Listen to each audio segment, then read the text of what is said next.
What is up, you guys? Lance Lambert from Grove Bags coming at you from Zenfoot right here on the beach outside of Amsterdam. Beautiful, beautiful part of the world.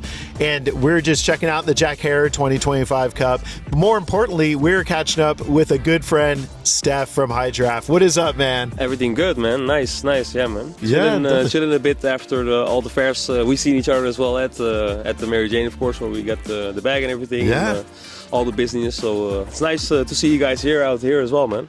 Dude, I love it. And to your point, we've been following each other around Europe. Like you said, we caught up last year. We're introduced through mutual friends, and then Cannabis earlier this year in spring, and then Mary Jane more recently, and here kind of wrapping up the summer back in your backyard. Yeah, man. So really, yeah. Definitely stoked for it. But let's talk about, I want to hear more about the brand. And for those that don't know, we did an exclusive for you, a limited edition bag. Yeah. You were on, I believe it was our Q2 gang run. So our run going into the summer, and love the brand. Like I said, we totally hit it off. We have mutual friends. It just seemed like a perfect match. But tell us a little bit about how you started High Giraffe Seed. Well, it came up a bit because I was working at a seed center, and I had a buddy of mine who came by there once in a while, and he said, hey, I have some plans, because he came from Germany, and it's like, hey, maybe you should start up something like your own thing in Germany when it's starting, because he said next year, we were talking about, let's say November, December-ish, a little earlier on we were talking, but from that point on it got serious, let's say. And he said, yeah, next year they're gonna legalize, so why not do something over here? I got a lot of connections. He got a fertilizer company, SN Organics is the name of them. Shout out David, by the way. So he was like, yeah, maybe we can do something, use each other's networks here and there. And I was like, yeah, sure, why not? And I had to figure out everything, like a name and stuff like that. So I was like, okay, let's see. Because I love animals. And I was like, what's a nice animal that fits the brand? And at first I was like a panda, but it's too, commercialized. And I thought a sloth, maybe that's too high. And all of a sudden I was like, who's the highest? Yeah.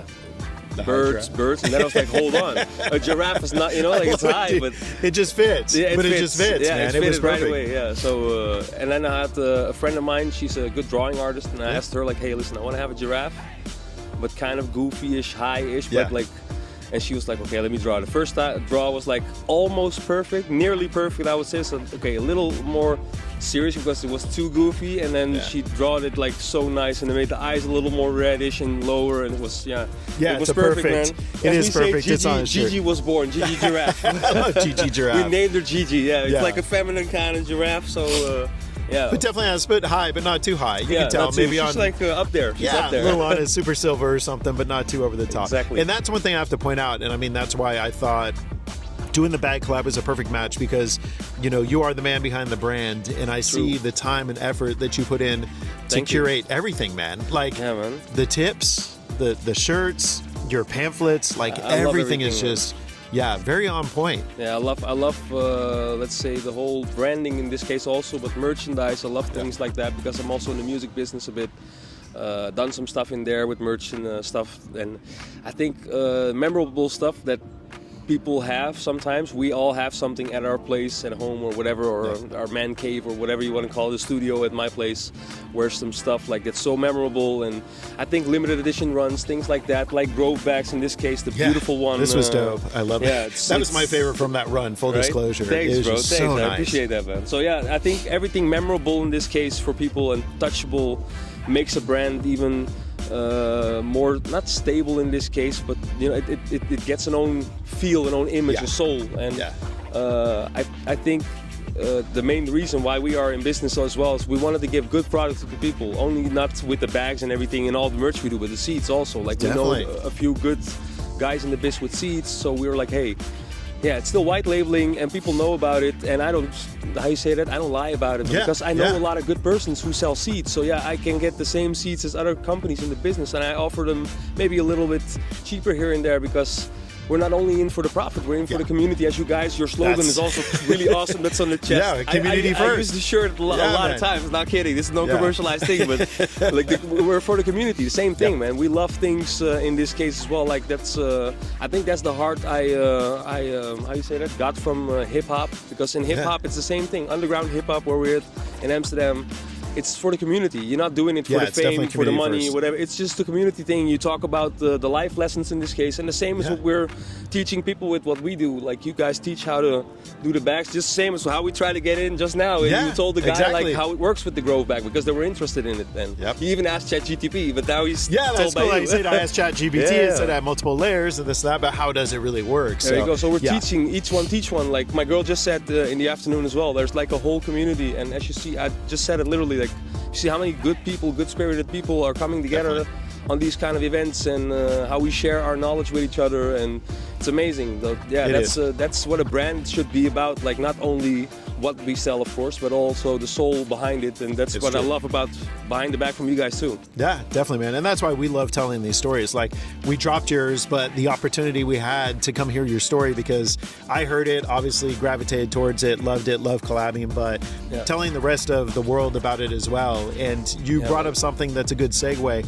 Looking at your collection, because you've given me all the swag, and I've actually got the pamphlet when we were in Berlin, but you curated a really unique blend. And maybe if you want to elaborate, because you have a lot of just true staples and cultivars that are synonymous with this market, but you're also kind of dipping into some of the other flavors as well, yeah? True, yeah. I like what I say, I love to let the people taste what I love myself. And in the last 2 years, I got so much more knowledge than I had before already, because of course I know a lot from the plants because I used to work for the Seed Center for a few years.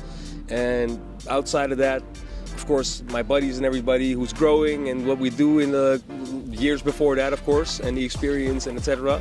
But it made some kind of a feel like, okay, this is new. Okay, these are flavors from the States, like the blue sushi, the permanent marker, those kind of crazy strains. They're fire. So I was like, okay, I want to involve a few old school ones because I love the old school strains as well, like the giraffe hair, as we call it. And to your point, like the hair, but also the hazes, just in general. You guys have always had loud hazes here. Yeah, the classics are in there. There's some new ones in there. There's a few niche ones in there as well, like. And I'm not trying to put out every year the same thing. It might be that next year we'll change up something if we see like, hey, the market wants more like this. If we can get our hands on something in a good, high-class germination rate seed, then why not? Because we'd love to. What I said, the quality needs to be up there. If we always say we have a 100% guarantee, that's not because always 100% they germinate. No, it means that whenever they not germinate, you call us or you email us. In this case, rather email. Sorry. Always easier. You never know where they're at in the world. Like it could be 3 at night, you know. Yeah. Like we sometimes have contact. It's midnight my time. Yeah, exactly. But they can always get in contact and get new batch from us because we're in for the good of the biz, and what the people need is good natural products. I would say so. That's and that says a lot. I mean about you guys because I myself and we've talked about this. Like I grow regs all day. Not all of them take, some fem, whatever. But to your point, there's some people that don't properly germinate. So to your point, just like us sharing and educating individuals that ask what's terplock, what's grove bags, I'm sure that gives you an opportunity to be like, how are you germinating them? Are you starting out in a bag? Are you starting out in a cup? We always give the explanation for the most of the times, like in a cup with like a spring water or something like that. That makes it easiest way, I would say. There's people who come with like napkins and stuff like that, make them wet. In my opinion, the how you say that? The not contamination, but like where you get it from, the paper, etc. The sourcing. Whatever. It's true. Just throw it out. If you have a tube or whatever it comes from, just throw it right away in there. Don't even put a glove on or whatever.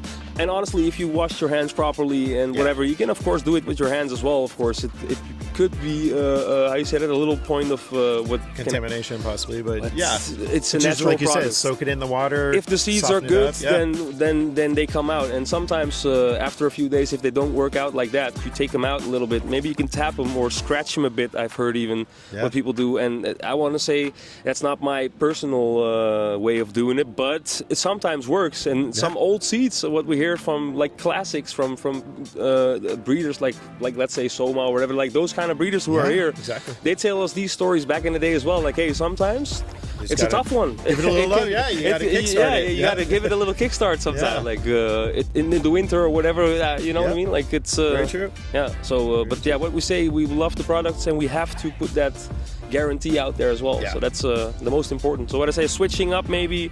I have a few eyes on next year as well for some. Dude, keep an eye out for the sours and OGs. They're coming up. I know, man. We're all done with the desserts. It It's true. sounds like It's finally true. we're getting over the desserts back true, in the man. States. You're right. And I know you guys are tired of it too. 'Cause True. You're getting Yeah, all of it. yeah, But yeah. yeah, there is definitely some good sour coming off the hill. I literally was just in Humboldt, and man, like to really taste some true sour diesel again. And amazing, again, huh? some of the more gassier stuff that you would be synonymous with like the 90s, 2000s is finally coming back. I mean, people do miss Blue Dream. People do Yeah, miss sour yeah. diesel, AK-47, or even like I remember some old like GDPs and Purple Urkels, some of the funky stuff of the 2000s. True. Like it's cool, but we're starting to see them come back. So I think again, everyone's done with their cake and ice cream. Like Yeah, that party yeah, is that party's finally kind of tapering off a little bit. I you see know? also, because I work in a coffee shop next Yeah. to it as well, Yeah. here and there. I see a lot of the younger generations also coming for the old school, let's say Yeah. what we thought was fire back in the day. They come for the cheeses and the classics still, and I think they know their worth. Like the kosher kush, we're selling Oh a my lot of gosh. that where I'm working at. I'm not Yeah. gonna make Or Green some God commercial, or but Green like Crack. Yeah, those kinds of if it's fire, it's fire. Yeah. Strawberry haze is going like crazy. Amnesia haze is going Really? like crazy with us. Yeah, it's like, especially when the people from the States come in, they're like, yeah, we know the Cali, and Yeah. we're from the States. They also like, Yeah, we know it's all right, yeah. so we know. So I was like, okay, Americans are a little arrogant over here. That's yeah, it's true. They do sometimes, man. You have to roll out the red carpet. No, I'm Yes, kidding. exactly. Make them feel special. Yeah. But then they taste the they local. always- To your they point, go the for cheeses local, and yeah. the hazes. They and want the local yeah. stuff because that's for them like special. Like the Yeah. prices we pay for Cali over here is the prices you guys I've heard pay for like a strawberry or a Yeah. crazy amnesia haze or whatever. Very Because true. it's our local product in this case. So yeah, Yeah. I think that's also cool, and it gives also a look on the market how it is in the world looking, because a lot of people only look like at the certain area. We sell a lot in Germany, of course, but Yeah, Germany is in exactly. the Legal same market. area because Germany is also buying the same hazes all the time because they're also getting not tired of the Cali already, but they're like 1 year in legal and they've grown so much stuff already, and they've Yeah, seen like, that's okay, true. and there's a lot of Germans who've been growing for years already. You know who you are. You sneaky bastards. Definitely some OGs up there that Some grow OGs, fire yeah, too. yeah. Same with the Czech Republic. Keep an eye out for those guys. That was crazy. There's some great In stuff Prague, coming out. like last year we went there, Prague. yeah. And you'll be there this year, right? I think it's I might be there again. Yeah. That's I might usually be. where we catch up for the end of the It tour. always depends. Yeah. Like every time, it's like, is it fitting the schedule? Is it fitting the budgets? Yeah. Because I mean, it's legalizing in January. If that's we any have incentive we for have you. to be there. Yeah. I've got invited by some buddies from us from Greenception as well. Shout out to Greenception also, by the way, the lighting company. Very cool guys. I've been with them together with SNR on the last two fairs also. Yeah, but that was cool in Berlin. I got an invitation, so we have to look if it's possible and fitting. But otherwise, we meet up in Prague again, man. That'd be good. That'd be good, man. Well, tell Yeah. us really quick before we wrap up. Sure. Where can people find High Giraffe? HighGiraffeSeeds.com in this case. You can find them in a few little shops in Amsterdam, a few shops across Holland, like Rotterdam, The Hague. Oh, nice. But mostly from our web shop. And in Germany, there's a lot of places. There's even a few bigger, how you say that, wholesalers who have them in at the moment, like Knisterman and stuff like that for the people who are in Germany. So yeah, and always you can contact us by email, whatever. If people are interested, have a shop or whatever, you want to get our seeds, get us up or hit us up, and we're there, man. Awesome, man. Well, I appreciate it. It's always good conversations. Always Likewise. good time, Stef. You always make me feel at home whenever I come over to this side of the pond. Thank you, man. I appreciate it. Until next time, you guys, that's another Behind the Bag. Peace. Blessings, bro. Yeah, man.